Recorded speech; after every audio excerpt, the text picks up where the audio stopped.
10,000 বছৰ জীয়াই থাকে। কিমান বছৰ? 10,000 বছৰ। আৰু মানুহবিলাক 16 ফুট মান দীঘল হয়, 16 ফুট। গতিকে সত্য যুগ পাৰ হোৱাৰ পিছতে ত্ৰেতা যুগ আহি মানুহসকলৰ আয়ুটো অলপ কমি গ'ল।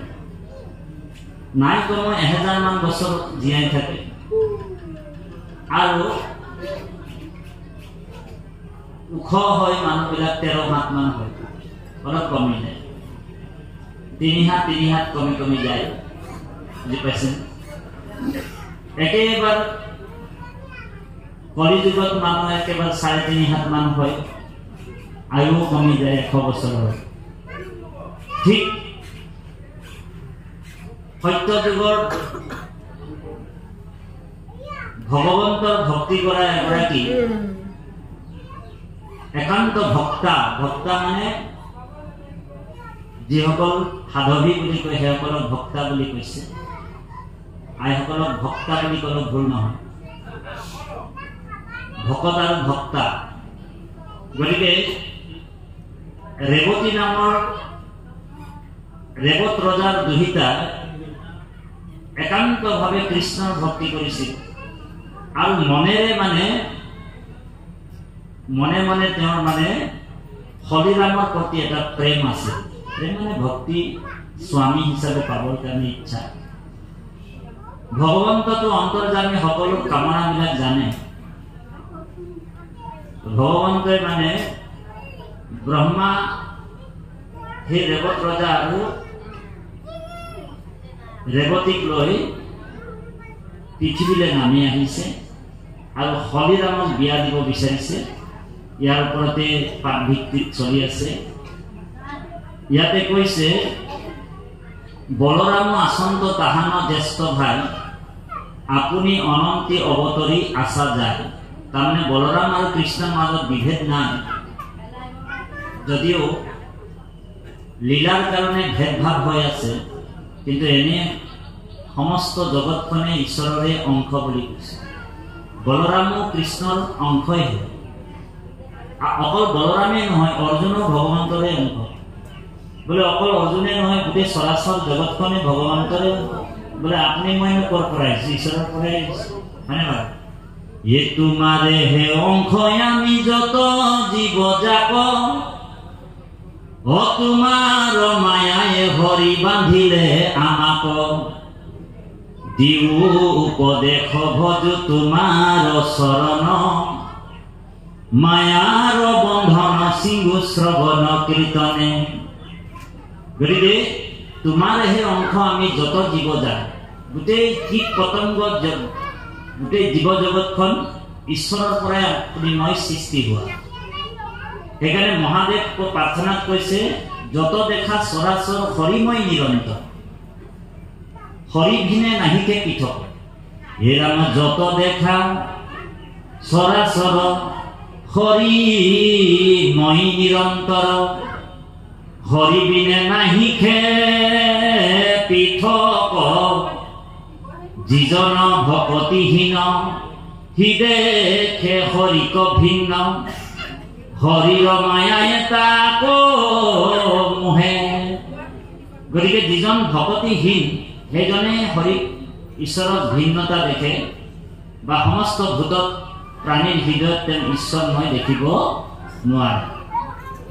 ভাগৱত ভক্তিয়ে আপোনাক সেই মায়াৰ বন্ধনবিলাক যেতিয়া খুলি দিব, তেতিয়া সমস্ত জীৱৰ প্ৰতি আমাৰ কৃষ্ণ ভাৱপন্নাটো আহিব। গতিকে ৰেৱত ৰজাই নিজৰ দুহিতা ছোৱালীজনীক ব্ৰহ্মলোকলৈ লৈ গ'ল। ব্ৰহ্মাৰ ওচৰত প্ৰাৰ্থনা কৰিছে যে মইতো সত্য যুগৰ মানুহ, গতিকে মোৰ পৃথিৱীত যিমান আছিল বংশ পৰিয়াল সকলো নাইকিয়া হৈ গ'ল। অষ্টাধিক 100 যুগ বহি গ'ল, 80,000 বছৰ পাৰ হৈ গ'ল। গতিকে পুত্ৰ পৌত্ৰ নাতি যত আছিল তোমাৰ, পৃথিৱীত বংশ নাথাকিলে তাসম্বাৰ, জাক জাক মূৰ বুলি আশা মানে ধৰি, কালে বিনাশিল শৈবে গৈলা মৰি মৰি। গতিকে এই পৃথিৱীত তোমাৰ বংশৰ এজনো নাই। ব্ৰহ্মাই কৈছে, ব্ৰহ্মাই উপায় দিছে যে যদুকুলে কৃষ্ণ হোৱা সন্ত অৱতাৰ হৰিবাক লাগি পৃথিৱীৰ মহাভাৰ সন্তক পালন্ত অসন্তৰ অধিকাৰী যাৰ নাম চিত্তে ধৰি সংসাৰ তৰি বলৰাম আচন্ত তাহান জ্যেষ্ঠ ভাই আপুনি অনন্ত অৱতৰী আছা যায়। গতিকে বলৰামকে তুমি বিয়া দিব লাগিব নিজৰ দুহিতাক ছোৱালীজনী, সেইবুলি পৰামৰ্শ ব্ৰহ্মাই দিছে। তাৰপিছত কৈছে ব্ৰহ্মাই কি কৰিলে, ৰেৱত ৰজা আৰু দুহিতাজনীক ৰেৱত ৰজাৰ দুহিতাজনীক লৈ আনিলে পৃথিৱীত যেতিয়া আনিলে, ইমানেই দীঘল ওখ পৃথিৱীৰ মানুহবিলাক দেখি ভগৱন্তক গোকুল ধামত যেতিয়া আহিলে পাহিমাং বুলি কৈছে।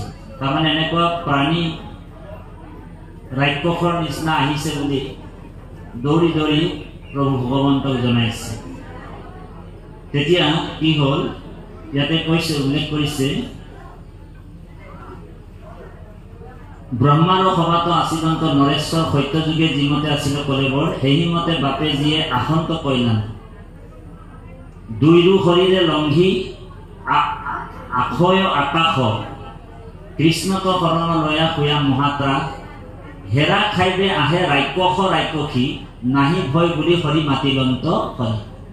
তাৰমানে ৰাক্ষসী নিচিনা ওখ ওখ যেতিয়া দেখা পালে প্ৰজাগণ ভয়তে প্ৰভু ভগৱন্তৰ চৰণলৈ আহি প্ৰভু ভগৱন্ত আশ্বাস দিছে যে এইটো ৰাক্ষসী নহয়, এইটো সত্য যুগৰ নহিকে ৰাক্ষস হবে থিৰ কৰা মতি দাদাৰ শহুৰ আহে ৰৈৱত নিয়তি। গতিকে সেই আশ্বাসটো কৃষ্ণই প্ৰজাসকলক দিছে। ব্ৰহ্মাৰ ৰেৱত ৰজা আৰু ৰেৱতী কন্যাগৰাকীক আনিলে। কৃষ্ণৰ ওচৰত ব্ৰহ্মা আৰু ৰেৱত ৰজা ৰেৱতীয়ে প্ৰণাম কৰিছে আৰু ভগৱানৰ উত্তম বৰ বিচাৰি দিছে। উত্তম বৰ। এতিয়া আমাৰ মানুহবিলাকে উত্তম বৰ নিবিচাৰে। বৰ মানে লাগিলে মদাহীয়াই হওক, ভাংৰিয়াই হওক, চাকৰিয়াল হ'ব লাগে, হয়নে? হৰি মদাহীয়াই হওক, লাগিলে ভাংৰিয়াই হওক, এজন চাকৰিয়াল হ'লে হয়, চৰকাৰী চাকৰি থাকিলে হয়, ছোৱালীজনীক দি দিব বিয়া। ল'ৰাটোৰ যদি সংস্কাৰ নাই, তেওঁক যদি দি দিয়া হয়, সেই ছোৱালীজনীৰ জীৱনটো কি হয়, ধ্বংস হয়, হয়নে বাৰু? সেইকাৰণে বাপাই সমস্ত আমি সংস্কাৰীজনকহে বিয়া দিব লাগে, উত্তম বৰ বিচাৰিব লাগে। উত্তমজনক আপুনি যদি দিয়ে, তেতিয়াহ'লে মিতিৰ আৰু কুটুম উভয় পক্ষকে সন্মান জনাব, কন্যাও জনাব আৰু বৰো জনাব। আৰু যদি উত্তম বৰ বিয়া নিদি যদি ৰাস্তাত কোনোবা এজন ঢেলেং পেলেংকে গৈ থাকে, তেওঁক যদি ছোৱালীজনীক চমজাই দিয়া হয়, তেনেহ'লে হৰি কি হ'ব আৰু দশাটো, দুদিনমান থাকিব আৰু তাৰপিছত আৰু প্ৰথমেতো বিয়াটো ভালেই হৈ গ'ল, ৰিচিপশ্যনো ভাল হৈ গ'ল, খোৱা বোৱাও বহুত বঢ়িয়া, ঢাক ঢোল বজালে, পাৰ্টিও ভাল হ'ল, বুফে লগাই দিলে। আজিকালি বুফে চিষ্টেমহে, আমাৰ মানুহবিলাক বুফেটো বেছি ভাল পায়। বিদেশৰ কালচাৰটো আপোনাৰ মোৰ আহি গ'ল। এতিয়া বিদেশৰ যিমান কালচাৰ, বিদেশৰ সংস্কৃতিবিলাক আপুনি মই ধৰি লৈছোঁ, আৰু আমাৰ অসমৰ সংস্কৃতিবিলাক নাইকিয়া হ'ল। আমাৰ ভাৰতবৰ্ষৰ সংস্কৃতিবিলাক এতিয়া লাহে লাহে আমাৰ পৰা কি হৈছে, আঁতৰি গৈছে। আজিকালি মানুহবিলাক চাব, বিদেশৰ সংস্কৃতিটো বেছি লয়, ব্ৰিটিছ সংস্কৃতি। আগত আমাৰ মানুহবিলাকে কুকুৰ পোহা নাছিল, এতিয়া মানুহৰ ঘৰে ঘৰে কুকুৰ, হয়নে বাৰু? এইটো ব্ৰিটিছ সংস্কৃতি। আগত মানুহে গাই গৰু পুহিছে, গৰুৰ গাখীৰ ল'ৰা ছোৱালীবিলাকক খুৱাইছে। গৰুৰ গাখীৰত ইমান তাত্ত্বিক বস্তু আছে, দ্ৰব্য আছে। গৰুৰ গাখীৰ যদি আপুনি সদায় ল'ৰা ছোৱালীক খুৱাব পাৰে তেনেহ'লে জ্ঞান বৃদ্ধি হয় বুলি কৈছে। গৰুৰ বোলে গাখীৰত এটা এনেকুৱা গুণ আছে, এইটো বেদত আছে। গৰুৰ গাখীৰত এনেকুৱা এটা গুণ আছে, মানুহৰ শৰীৰৰ ৰাজহাড়ৰ পাপলৈকে নাইকিয়া কৰে বুলি কৈছে। হৰি ৰাজহাড়ৰ পাপ নাইকিয়া কৰে। সেইকাৰণে আগৰ ঋষি মুনিসকলে গৰু গাখীৰ খাইছে।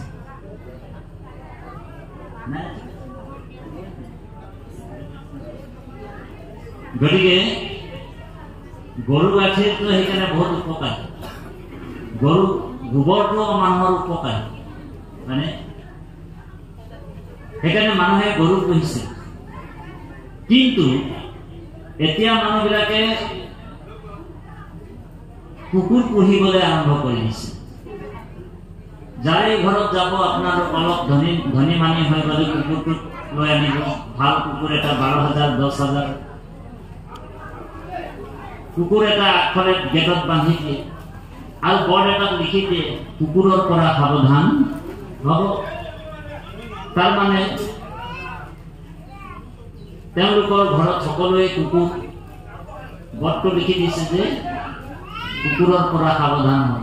তাৰমানে সেইসকলৰ ঘৰত মানুহবিলাক চবেই কুকুৰ, হয় নহয়?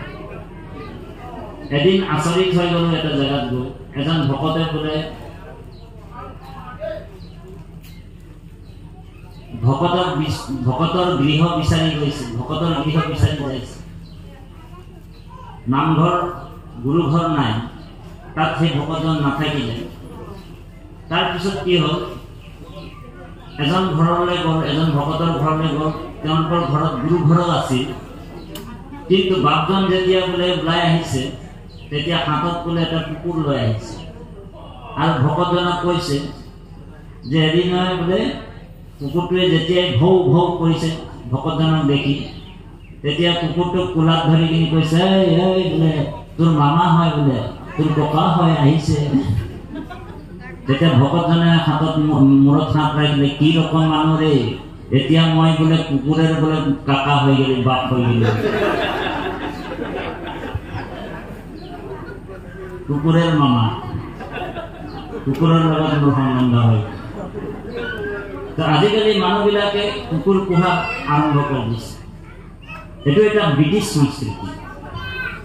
আৰু ব্ৰিটিছ সংস্কৃতি কি বুলি কৈছে, আমি যে কেক কাটিছো যে বাৰ্থডে পতাটো আমাৰ সংস্কৃতি নহয়, এইটো ব্ৰিটিছ সংস্কৃতি। এই বাৰ্থডে পতাটো এটা ব্ৰিটিছ সংস্কৃতি। আগত আমাৰ ভকতৰ যদি ল'ৰা ছোৱালীৰ জন্মদিন হয়, তেতিয়া মানুহবিলাকে গাঁৱত যদি নাম গৃহ আছে তাত শৰাই অৰ্চন বন্ধন দিয়ে বা গৃহতে ভকত 5 জনক মাতি কি কৰে, পাতে গাই ধাই কৰে, হয়নে বাৰু? সেইটো আমাৰ সংস্কৃতি। ল'ৰাটোক কি কৰে, আজিকালি বাৰ্থডে পাতিলে মানে কি কৰে, কেক এটা লৈ আনি আগতে অৰ্ডাৰ দি দিব, ইয়াৰ বছৰ কিমান, বোলে 3 বছৰ, 3 নম্বৰটো দি ৰাখিব আৰু সকলোৱে হৰি কাটি পেলায়। তাৰমানে আয়ুটো ল'ৰাটোৰ 3 বছৰ আয়ুটো কাটি পেলায়। গতিকে এইবিলাক সংস্কৃতিৰ পৰা আপুনি মই আঁতৰিব লাগিব। বাপে সমস্ত আপোনাৰ আমাৰ যদি ল'ৰা ছোৱালীৰ জন্ম হৈছে, পৃথিৱীলৈ আহিছে, ঈশ্বৰৰ কৃপাত আহিছে, গতিকে ল'ৰাটোৰ বা ছোৱালীজনীৰ কাৰণে আপুনি মই ঈশ্বৰকে অৰ্পণ কৰিব লাগিব। সেইটোৱে আপোনাৰ মোৰ কৰ্তব্য হ'ব লাগে, হয়নে বাৰু? বোলে কেকটোক বোলে বনাই কিনি কেকটোক যদি কাটা হয় তেনেহ'লে এইটো ব্ৰিটিছ সংস্কৃতি হয়, আয়ুটো আপুনি মই কাটা হৈ যায়। সেইকাৰণে এই সংস্কৃতিবিলাক আপুনি মই ত্যাগ কৰিব লাগিব। এতিয়া কুকুৰ পোহাটো আমাৰ সংস্কৃতি নহয়। এদিন মানে এজন সদাগৰ এটা কুকুৰ পুহিছিলে দেই, মই কাহিনী এটা কৈছোঁ। এদিন মানে এজন সদাগৰ এজন কুকুৰ এটা পুহিছিল মানে কুকুৰটো এনচিচিন ডগ বুলি কয় যে এনচিচিন ডাঙৰ কুকুৰ সদাগৰ মানে মহাজন এটা কুকুৰ পুহিছিল আৰু কুকুৰটোক ডেইলি সদায় মানে 5 কেজি মাংস খুৱায় 5 কেজি মাংস খুৱায় আৰু কুকুৰটোক মানে এনেকুৱা ধুনীয়া চেণ্ট চাবোন ঘঁহে কুকুৰটোৰ গাত মানুহে ইমান দামী চেণ্ট চাবোন নঘঁহে ইমান চেণ্ট চাবোন মানে কুকুৰটোক ঘঁহায় গা ধুওঁতে দেই তাৰপিছত কুকুৰটোক মানে সেই সদাগৰজন লাক্সাৰী কাৰত ঘূৰাই ফুৰে লাক্সাৰী কাৰ মানে গাড়ীত উঠাই ঘূৰাই ফুৰে এদিন কি হ'ল এই সদাগৰজনে মানে কুকুৰটোক মানে লাক্সাৰী কাৰত ঘূৰাই আছে গাড়ীখনত উঠাই ঘূৰাই থাকোঁতে তেওঁ মানে ইনকম টেক্স অফিচলৈ গৈছিলে কৰ দিবৰ কাৰণে পইচা দিব লাগিব না ইনকম টেক্স অফিচত কৰ দিব কুকুৰটোক মানে গাড়ীত উঠাই তেওঁ যাত্ৰা কৰি যাওঁতে বাটত কি হ'ল এজন ভিক্ষাৰী মানে এজন ৰাস্তাত মানে গছ এজোপা তলত বহি আছে মহাত্মা মানুহ তেওঁ ৰাতিপুৱাই ওলাইছে আৰু মানে বিজনেছটো ভাল হ'ব বুলি 2 টকা মানুহে যদি দিয়ে আগবঢ়াই দান বৰঙণি সেইটোতে চলে মহাত্মা মানুহ ভিক্ষাৰী তেওঁ গছ এজোপাত বহি আছে এই লাক্সাৰী কাৰত বহি থকা যিজন মহাজন শেঠ সেই শেঠজনে আজ দেখা পালে যে এজন মহাত্মা ৰাতিপুৱাই দৰ্শন পাইছে গাড়ীৰ পৰা নামি কুকুৰটো বহি আছে গিলাচখন লগাই দিলে আহি সেই মহাত্মাজনক পকেটৰ পৰা 100 টকা এটা কৰকৰীয়া নোট ওলাই আগবঢ়াই দিলে আৰু সেৱা এটা কৰিলে সেৱা এটা কৰাৰ লগে লগে মহাত্মাজনো ভাল পাই গ'ল যে ৰাতিপুৱা ওলাইছিলো আজি মোৰ বিজনেছ ভাল হৰি তেওঁ আশীৰ্বাদ দিলে আৰু তোমাৰ ধন ধান বৃদ্ধি হওক বুলি আশীৰ্বাদ দিলে তাৰপিছতে কি হ'ল মহাজনজনে মানে এই মহাত্মাটোক এটা প্ৰশ্ন সুধিলে প্ৰশ্নটো আচৰিত সুধিলে যে হে মহাজন মই এটা কথা আপোনাক সুধিব বিচাৰিছো এটা প্ৰশ্ন সুধিব বিচাৰিছো আপুনি বেয়া পাব নেকি তো মহাত্মাটো কৈছে যে প্ৰশ্ন কৰিলে মই বেয়া নাপাওঁ কিন্তু উত্তম প্ৰশ্ন হ'ব লাগিব তো মহাজনে কৈছে যে প্ৰশ্নটো এইটোৱে যে প্ৰভু মোৰ সেই যে গাড়ীখনত যে এটা কুকুৰ বহি আছে দেখিছে তো মহাত্মাজনে চাইছে হয় কুকুৰ এটা আছে গিলাচখন লগা আছে ভিতৰত কুকুৰটো আছে মহাত্মাজনক সদাগৰজনে কৈছে যে এই কুকুৰটো কি পুণ্য কৰিছিলে যে এই বোলে ডেইলি বোলে 5 কেজি মাংস খাব পায় মই লাগিলে মই খাম সি 5 কেজি খায় সেই কুকুৰটো কি পুণ্য কৰিছিলে বোলে ইমান ধুনীয়া ধুনীয়া বোলে চাবোন চেণ্ট লগাই বোলে চেম্পু লগাই গা ধুৱে ইমান ধুনীয়া তাক মই বেডিঙত বিছনা পাৰি দিছো আৰু এই কুকুৰটো বোলে কি পুণ্য কৰিছিলে বোলে মোৰ লগত বোলে লাক্সাৰী কাৰত ঘূৰি ফুৰিছে এই কথাটো আপুনি ক'ব লাগিব তো মহাত্মাজনটো সত্য কথা ক'ব লাগিব মহাত্মাজনে কৈছে যদি মই তোমাক সঁচা কথাটো যদি কৈ দিওঁ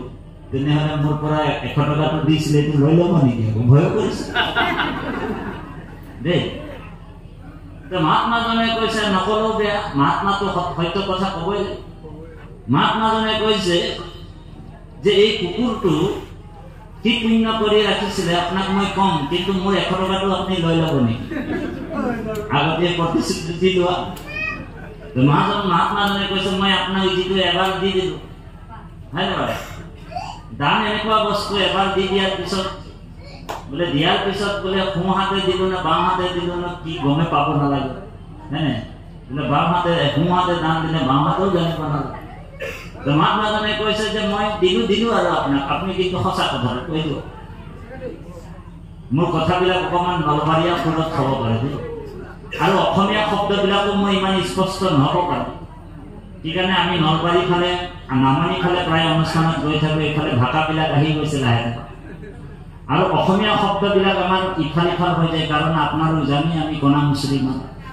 ইমান অসমীয়া শব্দবিলাকো ভাল নহয় আপোনালোক শুনাই ল'ব বুলি সেৱা জনাইছে আপনাৰ শব্দবিলাক শুনাই ল'ব দেই, নিজে শুনাই ল'ব। তাৰপিছত মহাত্মাজনে কৈছে যে মই সঁচা কথাটো কৈছো শুনক, যে এই কুকুৰটো কি পুণ্য কৰিছিলে, এই কুকুৰটো পূৰ্ব জন্মত আপোনাৰ নিচিনা এজন সদাগৰ আছিল বুলি কৈ দিলে। অ হৰি, যেতিয়াই আপোনাৰ নিচিনা এটা সদাগৰ আছিল বুলি কৈ দিলে, তাতো টিকিচকে উঠিলে এখন মই কুকুৰ বাচিলো। এনেকুৱা ভাৱনা আহিল, মই কুকুৰৰ লগত তুলনা কৰিছো। ভাৱনা আহি গ'ল, বোলে হয় এই কুকুৰটো পূৰ্ব জন্মত আপোনাৰ নিচিনা সদাগৰ আছে, আৰু ইও এটা কুকুৰ পুহি থৈছিল বুলি কৈছে। বুজি পাইছে নে কথা? এই কুকুৰ মানে সদাগৰ আছিল পূৰ্ব জন্ম, আৰু ইও এটা কুকুৰ পুহি থৈছিল। আপুনি যেনেকে কুকুৰটোক বোলে 5 কেজি মাংস খুৱাইছিলে, এই সদাগৰজনক 5 কেজি মাংস খুৱাইছিলে। আপুনি যেনেকে চেন চাবোন দি কিনি মানে ঘঁহি ঘঁহি গা ধুৱাইছিলে, সেই সদাগৰজনক মানে চেন চাবোন দি গা ধুৱাইছিলে, লালন পালন বৰ সুন্দৰকে কুকুৰটোক ৰাখিছিলে। এদিন কি হ'ল, কুকুৰটোৰ মানে প্ৰাণ গুচি গ'ল, আৰু তেওঁ মানে কুকুৰৰ চিন্তা কৰি থাকি এদিন কুকুৰটোৰ মৰি গ'ল। কুকুৰটোৰ কথা চিন্তা কৰি কৰি তেওঁ মৰি গ'ল। কুকুৰৰ চিন্তা কৰি কৰি মৰি যোৱাৰ কাৰণে এই জন্মত কুকুৰ হৈ জন্ম হৈছে। ভাল সংস্কাৰ আছিলে, ভাল ঘৰত আৰু কুকুৰ আছিলে, সেইকাৰণে ভাল ঘৰত সুবিধাবাদী মানে সুবিধাজনৰ ঘৰত জন্ম হৈছে। সেইবুলি যেতিয়াই কৈ দিলে, মহাজন গ'ল, গাড়ীখন গেটটো খুলিলে, দৰজা খুলিলে, আৰু কুকুৰটোক অহৰি বিদায় দিলে। তাৰমানে ইয়াৰ এটা তাত্ত্বিক অৰ্থ আছে। শ্ৰীমদ ভাগৱত গীতাত অৰ্জুনক কৈছে, হে অৰ্জুন, ইয়ম ইয়ম বাপি স্মৰণং ভাৱম তেজো তম তে কলেবৰম তম তমেৱতি কুন্তয়ো সদা তৎ ভাৱো ভাবিতো। অৰ্জুনক কৈছে, হে অৰ্জুন, ইয়ম ইয়ম বাপি স্মৰণং ভাৱম তেজো তম তে কলেবৰম। শ্ৰীমদ ভাগৱত গীতাত কৈছে, তম তমেৱতি কুন্তয়ো সদা তৎ ভাৱো ভাবিতো। চতুৰ্থ স্কন্ধ ভাগৱতত আছে। হে মৰিবাৰ বেলা যিটো চিন্তি মৰে নৰ, উপজন্তে পাৱে পাছে হেৰি কলে বৰ। বুজি পাইছে নে কথাটো? সেইকাৰণে জীৱই যিটো বস্তুৰ প্ৰতি আসক্তি হৈ যায়, সেই বন্ধনত তেওঁ পৰি যাব লাগিব। মৰিবাৰ বেলা যিটো চিন্তি মৰে নৰ, উপজন্তে পাৱে পাছে হেৰি কৰে।